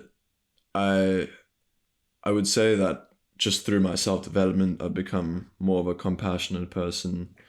I definitely 100% feel the pain of like what people that I see every day have to go through. You know, like I ride past in South Africa we call them robots, but traffic lights, and you'll see like 30 people on the side of the road who are looking for jobs, who are begging for money, and you see this every day, and you can see the pain and the struggle and the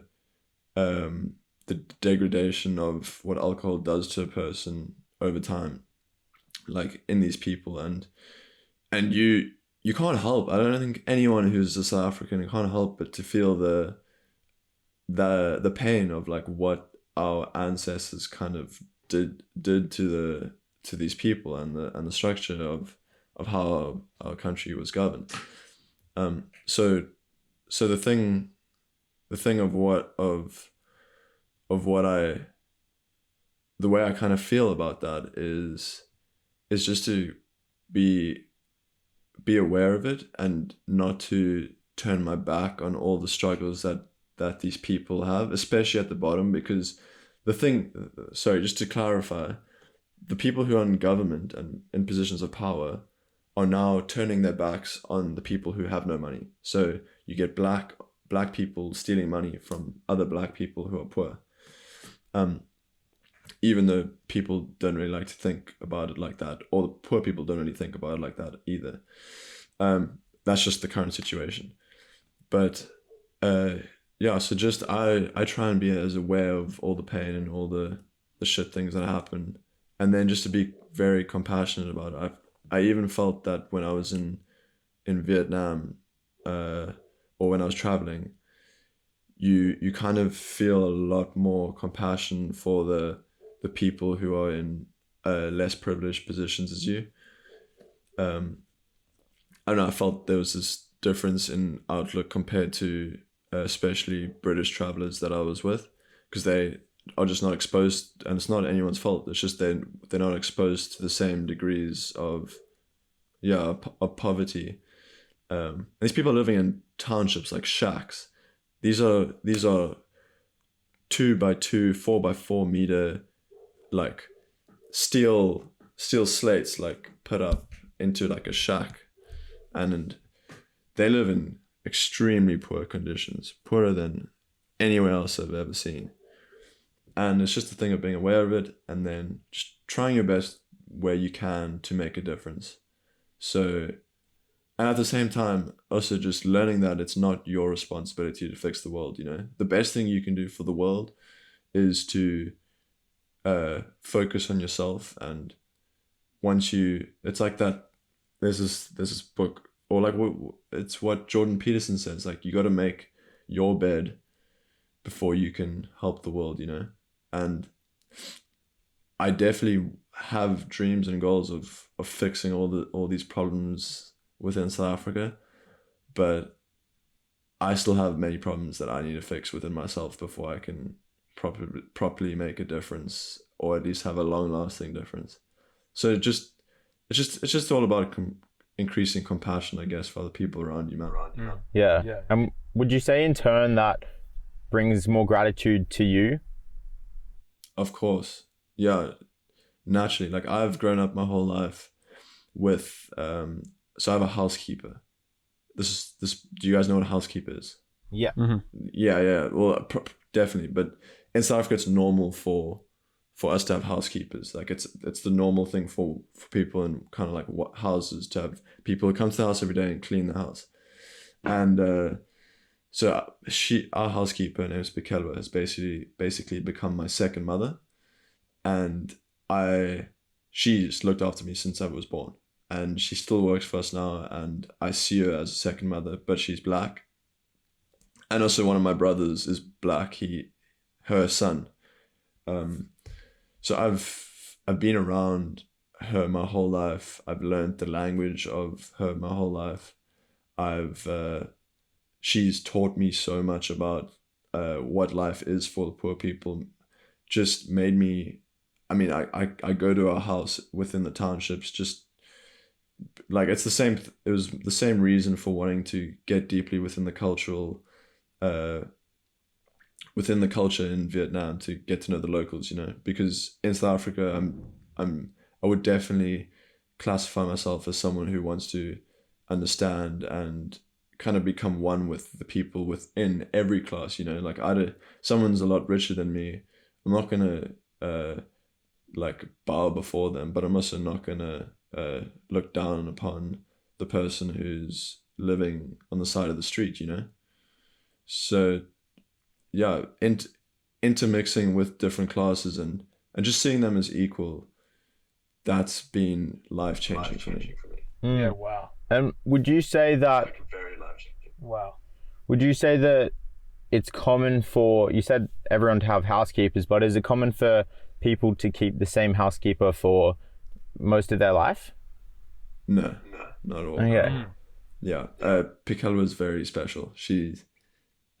Some people do, but she kind of like brought me up, like as her own son, and that this is very particular to African people. Or she's so in South Africa there's 11 different languages, and her in the Western Cape, the tribe or the culture or the people who are indigenous to Western Cape are Xhosa, that's their language.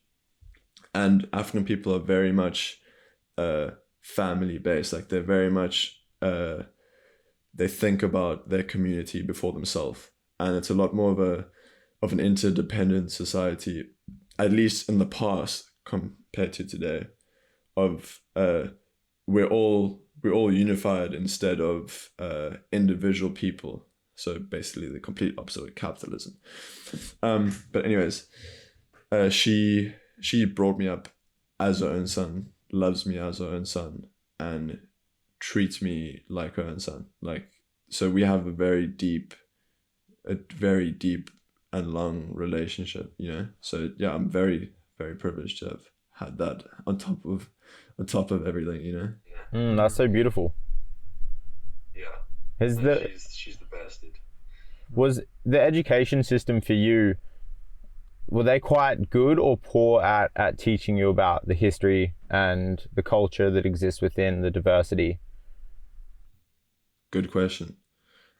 Firstly, before I answer that question, the difference in education between the top like 5% in South Africa compared to the bottom is huge. It's the biggest gap in the world as well. So the education system still to this day is the biggest gap in the world. Which is, before you answer like that question, like for us, that is like very foreign, because in Australia the education, it's like top 3. It sits between like the top 3 positions. Like I think it's Norway that beats us, just based on their like mandatory service for certain things. But the equal opportunity in Australia for education, obviously everything can improve, but generally speaking, here it is, everyone has access. It is law that you have to go to school, so you have to seek public primary education, being from 6 to 12. You have to seek that. And yeah, like for you to say that, it is quite not confronting, because obviously we do know this, but to hear someone who lives that and sees that, that is very foreign to us, because we've just never experienced that. Yeah, the difference in South Africa is not that we have a different education system between people. It's the thing you're saying is the access to the education and the quality of educators that teach their children. And it comes down to poverty. But yeah, so the typical, so there's in the Eastern Cape in South Africa, which is more of a rural place, children have to walk like 3 kilometers or walk 10 kilometers if they want to go to school every day. and it just makes more sense, you know, to just not go there, work on your land as a subsistence farmer, or work within the village or whatever, or work a job as on one of the farms, or work even in Cape Town, hustle on the streets or something, sell drugs or something, because it's just more viable than the access to good education, you know. There's a short-term reward in it. Yeah. So wait, what is the question I was answering with you, Josh? Just how good was the education system at providing information on the culture, on the diversity that exists within South Africa? Yes. So it's actually very good. I stopped history in grade 10 because geography is my favorite subject, but my brother did history, and I love learning about the history of South Africa. And we do a very good job of actually teaching the history of apartheid. Since 1995, the history classes and the amount of detail we go in, and the museums we have, and the broadcasting that happens on TV, I guess, is very, very much aimed at liberation and the freedom from like the chains of our past, and very much developed by like Nelson Mandela's kind of views, and his book Long Walk to Freedom is one of the most profound books ever written. And yeah, so it's taught, and it's actually it's all South Africans kind of look at our history as like of an importance to us, you know. Like me as a white South African male, I'm proud to be a South African, first of all, but I'm also very keen and willing, and I think, I don't speak for everyone, but I think everyone shares this opinion, like they are willing to learn and willing to understand the treacheries of our history and the past that we have, you know. So yeah, it is taught a lot in school. That's beautiful. What's something you've never told anyone else?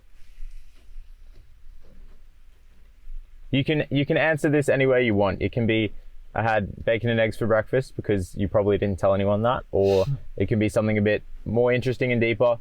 Ball's in your court, free range with it.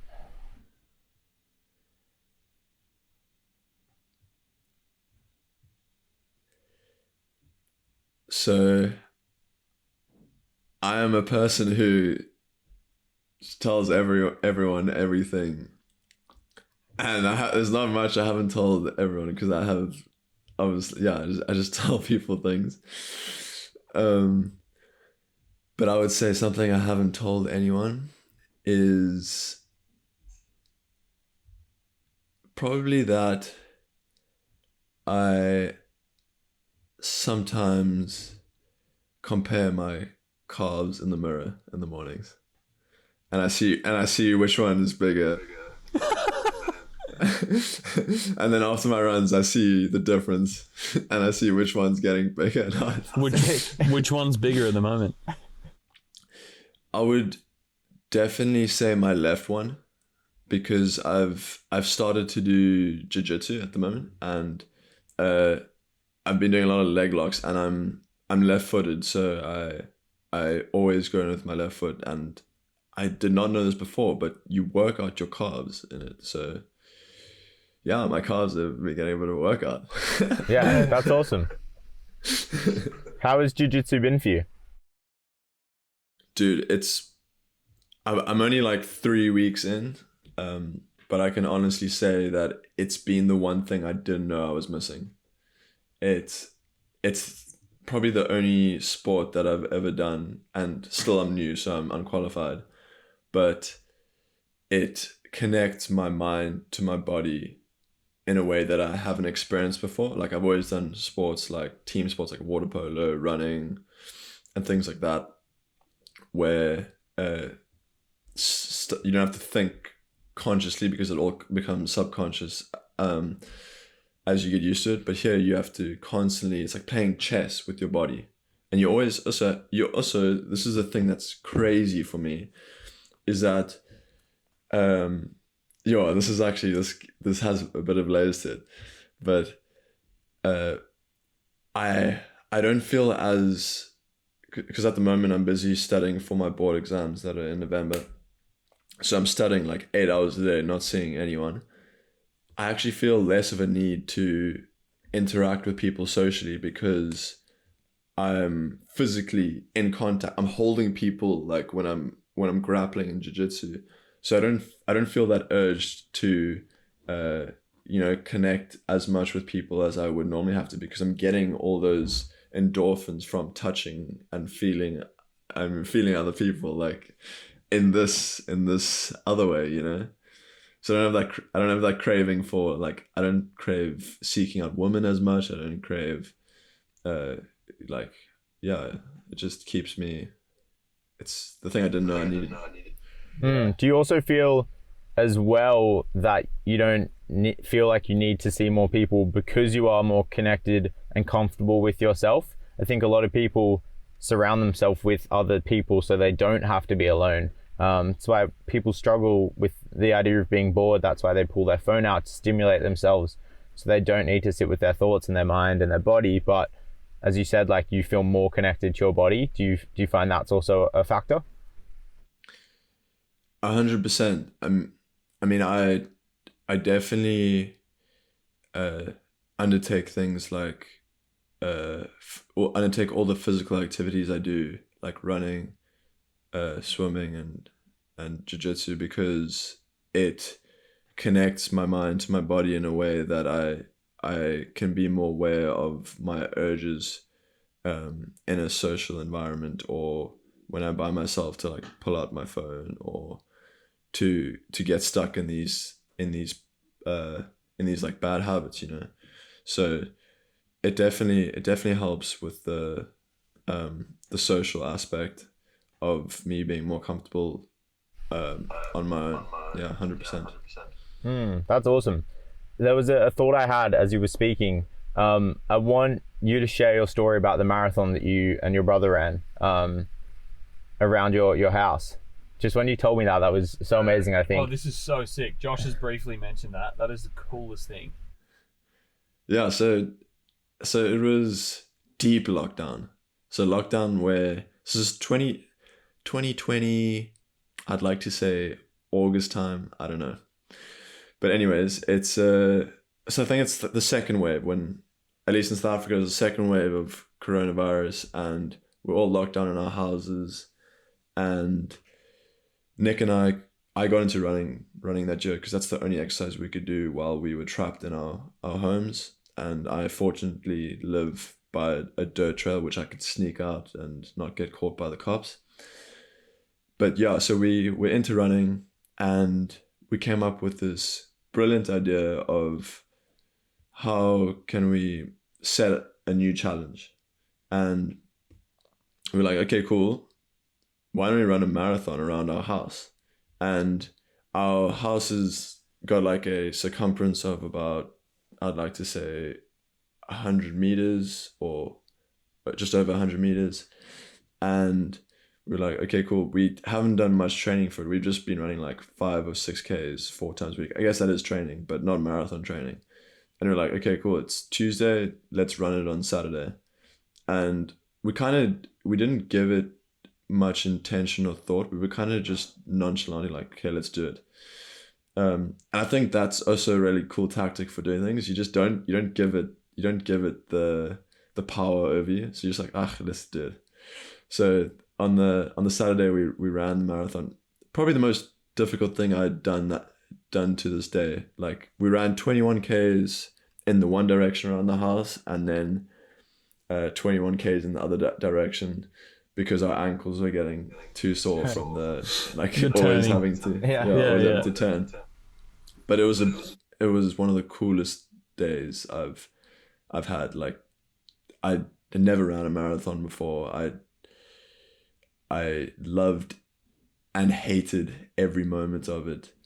I thought I was gonna pass out by like, it was 40 kilometers, and it was like 37 kilometers, and I honestly was seeing stars like how they do in Looney Tunes, and my vision was going black, and I thought I wasn't gonna make it.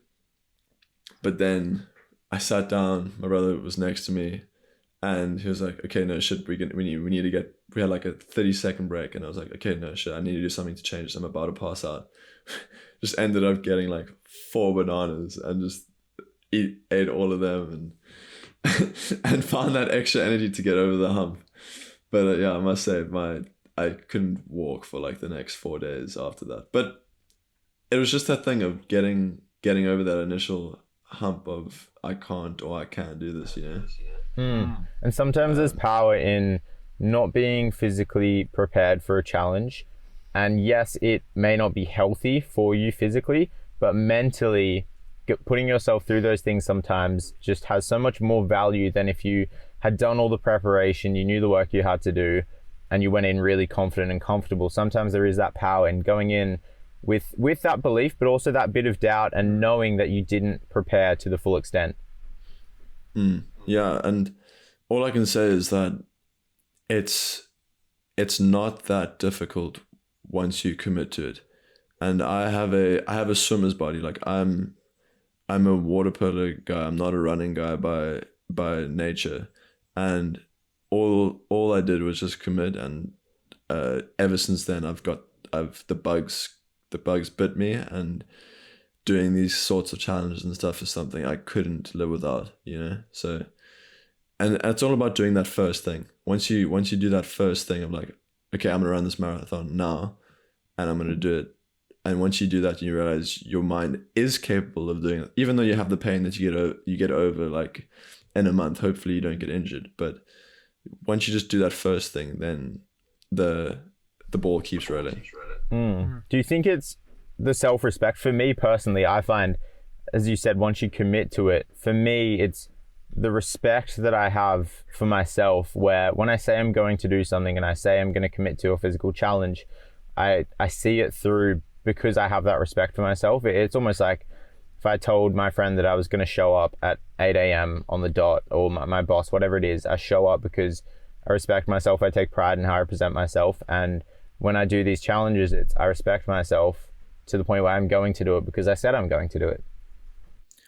Dude, that is 100% correct. Like one of my most important values in my life, and that's something I took a long time to think about, is integrity. Like having the integrity to show up when you say you're going to show up is one of the most powerful things you can do.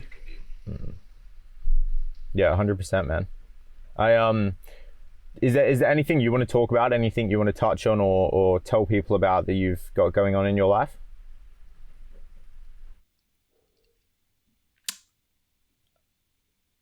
Yeah, actually there is.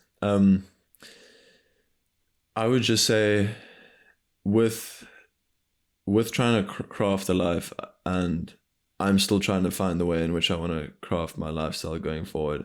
Everything's so confusing at this age, especially for us 20-year-olds, like in the young adult stage of your career. And also with this, when you start to get into self-development, you I don't know, in the beginning of university, I got deep into self-development and improving my life. And yes, it is one of the best journeys you can undertake for yourself, one of the most fulfilling journeys you can undertake for yourself. But at the same time, there comes this point where you have to realize that it doesn't have to be this serious, or you don't have to take yourself serious to the point where you start to shame yourself, or you start to get angry, or you start to create these expectations of yourself. Because once you create expectations of yourself, you're always going to disappoint yourself. And if you and then you start to create expectations for those around you, and then you just become a miserable, disappointed person. And you're always going to oscillate between bad phases within your life and good phases within your life. But the grind of self-development teaches you that there's also points where you have to find the laughs and you have to find the playfulness within life. And I actually got a tattoo in Vietnam to like put this into physicality for me. But it's this woman dancing. It's the dancing woman emoji. It's on my ankle. And it basically is just depicting that I should never forget to dance. And life is a dance, and we should always be playful and spend time with friends and laugh. And also don't forget to be serious. Being serious and being intentional is important, but enjoying, as cliche as it is, enjoying the journey is the place where you're going to get the most fulfillment. I love that so much, man. That's so beautiful. And Perfect. And I love that when you told me about the emoji, I really loved that you own that, and that's something that you can really find value in and have the story behind. We do a challenge at the end of every podcast where if we have a guest on, ideally we like to get them to think of a challenge for us. It can be anything you want. Ideally it's sort of theme related to what we've been speaking about, and you challenge us, yourself, and anyone listening to complete the challenge. So take your time, think of a challenge for us. I don't ask too many questions, but is it a challenge you would do today? No, so sorry, throughout the week. So Okay. yeah. Okay, I've got a challenge. Yeah, fire. I challenge you guys to not think too hard, but go up to a random stranger and tell them a joke. And yeah, and see how the conversation flows from there. But you have to start off with the joke. Yeah, Yeah, so that's the only criteria, is you have to kick it off with the joke. Yeah. Shit. I love that, man, because as you say that, there was an initial part of discomfort within me, and there was an initial part of hesitancy of, oh, that's uncomfortable. And that's why I love that challenge so much, because it makes me a little bit uncomfortable, but I'm very excited because you never know what can come from that. I'm excited to figure out what joke I'm going to tell. Yeah, and if they don't laugh, then you have to make fun of yourself. I know my joke already. Which that'd probably be like the initial reaction. If they don't laugh, I'm just like, make fun of me just to make them laugh. That's probably the initial reaction. Yeah, anyway. you can't stop until they laugh. Do they laugh? Okay. Yeah, I have my Until joke. you I'll laugh. tell you. It's such a dad joke, and I stole it from my friend, so I can't claim ownership to it. But what did one nut say to the other when playing tip? Sorry, say it again. What did what? What did one nut say to the other nut when playing tip? What? Uh, I'm a cashew. Keen to see that go down. I love dad jokes. I'm trying to think of something. I want to tell a joke where it's like interactive. I want to try and get the person to interact with me. Like my yeah, those are my favorite jokes. I suck at the one-liners. Yeah, my partner's brother like was doing this thing to me the other day, and I could not understand it. And this almost makes it more uncomfortable because it gets more awkward. But it's this thing. He's like, have you ever had a duck do? And I'm like, a duck do? Like, and then I'm like, is it a food? Like what's a duck do? And then he goes, quack.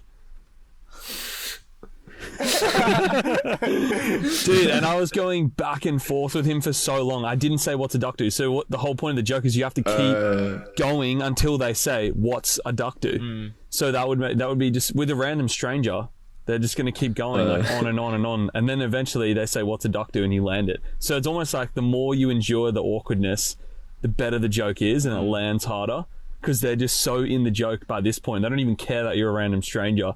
And then they say, what's a duck do? And you just lay it on them. Boom. And then they'll laugh. I reckon maybe that's the one I'll do. Yeah. I love awkward. My humor is really awkward humor and dark humor. That's the humor. Like if you should check out the YouTube channel called LAWHF, Laugh, It's this guy who basically goes up to random strangers and says the most awkward things to them, and it's the funniest shit ever. It's just like completely owning himself. But yeah. Oh, I great. love that. Yeah, that's a beautiful challenge. I'm super keen for that. Thank you so much for coming on, man. I'm so glad that we could make this work. I'm so grateful and so thankful that I met you in Vietnam and that we connected, that we were both at a place where we could be genuine and be vulnerable, and that this could be a product from that initiation, that initial interaction. No, thank you so much, Josh, for having me on, dude. It's been a very meaningful experience. Yeah, and like I'm grateful for your guys' relationship, because I wouldn't have had this 2 and a bit hour conversation without it. And yeah, no, super nice to meet you. yeah, dude, this is great. Well, yeah, looks like you have a visitor, but thank you for your time. Thank you so much for your time, man, and we're keen to have you back on. And This is actually Picky. This is my second mother. Pick hello. Hello. hello. How are you? Good, how are you? I can't hear them. You good? Yeah, she can't hear you, but Bye. yeah, sorry for interrupting. No, that's so fun. Yeah, good luck with the 4x4x48. Thank you so much, dude. Keen to chat with you and your brother about that after. But yeah, I have so much love for you, and I'm super, super grateful that we met, man. Yeah, thanks so much, guys. All the best. All right. See you, brother. Check you soon. Thank you. See you, Seb.